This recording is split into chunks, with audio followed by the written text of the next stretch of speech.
ଆପଣ ମୁହଁ ଧୋଉଛନ୍ତି ଆମେ ରୁମାଲ ଅଛି, ଭିନ୍ନ ଭିନ୍ନ ଜିନିଷ ଅଛି ଆମର ସଫା କରିବା ପାଇଁ, ସଫ୍ଟ କନା ବି ଅଛି, ନାଇଁ ଧୋଇବେ। ଶିକ୍ଷା ଯଦି ବାଧାପ୍ରାପ୍ତ ହେଉଛି, ମନେ ରହୁନାହିଁ ଆପଣଙ୍କର, ଭାରି କଷ୍ଟ ପାଉଛନ୍ତି ଆପଣ, ବେକରେ ସୁନା ଚେନ୍ ପିନ୍ଧନ୍ତୁ, ହାତରେ ସୁନା ମୁଦି ପିନ୍ଧନ୍ତୁ। ଯଦି ସେଇଟା ନ ହେଇପାରୁଛି, ମୁହଁ ଧୋଇଲା ପରେ ନାକ ଉପରେ ଲାଗିଥିବା ପାଣି ପୋଛିବନି। ମୁହଁ ଧୋଉଛନ୍ତି ଏଇ ଜିନିଷଟା ମନେ ରଖନ୍ତୁ ଭଲ ଭାବରେ।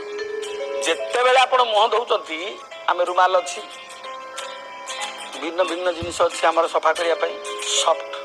ଯେତେବେଳେ ଆପଣ ମୁହଁ ଧୋଉଛନ୍ତି ଆମେ ରୁମାଲ ଅଛି, ଭିନ୍ନ ଭିନ୍ନ ଜିନିଷ ଅଛି ଆମର ସଫା କରିବା ପାଇଁ, ସଫ୍ଟ କନା ବି ଅଛି, ନାଇଁ ଧୋଇବେ।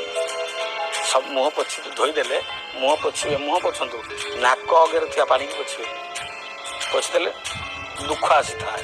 ତୃତୀୟ ହେଲା ପ୍ରତିଦିନ ଗାଧୋଇ ସାରି କପାଳରେ ଜାଫରାନ କେଶର ମିଳୁଛି।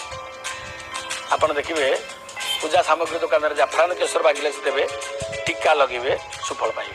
ଏ ତିନିଟା ଜିନିଷ ଜଗିଥିଲେ ଆପଣ ସୁଫଳ ପାଇବେ। ବିଦ୍ୟା ଅତି ବେଗ ଭାବରେ ବିଦ୍ୟାର ଆପଣଙ୍କର ଉନ୍ନତି ଘଟିବ। ଜୟ ଶ୍ରୀରାମ।